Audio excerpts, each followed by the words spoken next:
may gisado na walang pansit? Oo, tamang narinig mo. Hindi ito scam, hindi rin ito prank, at lalong hindi ito budget cut. Welcome sa lutong may gulay, may lasa, pero walang pansit.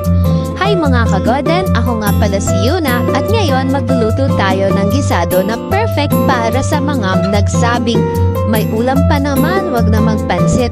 At para sa mga nagtanong, pwede bang gisado kahit walang pansit? Ang sagot dyan ay, opo ate! Siyempre, simplehan lang natin ang ating mga ingredients. Unahin ng sibuyas, bawang, bagu beans, carrots, bell pepper, repolyo, at karne. Pwedeng baboy o manok, bahala ka sa trip mo sa buhay. Sumunod ay toyo, paminta, oyster sauce, at kigyap. Optional lang naman tong dalawa at kung ayaw mo, edi wag. At konting pagmamahal. Walang pansit ha, ulitin ko ha, walang pansit! It's gisa time! Painitin ng kawali, nagyan ng mantika at igisa ang bawang at sibuyas hanggang sa bumango. Kapag hindi mabango, baka ikaw na ang pagod, hindi yung bawang. Sumunod ay ang karne. Haluin hanggang magbago ang kulay, parang feelings mo sa taong di ka nireplyan.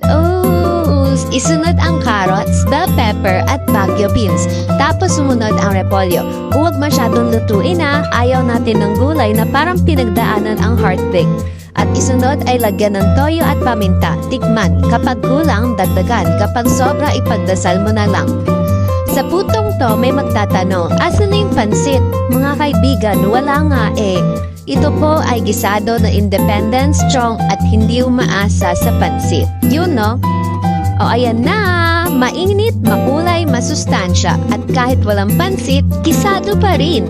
Perfect sa kanin, perfect sa diet na pakunwari, at perfect sa mga ayaw maghugas ng maraming pinggan.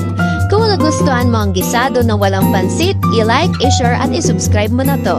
At tandaan, hindi lahat ng gisado kailangan ng pansit, pero lahat ng video kailangan ng pagmamahal at views.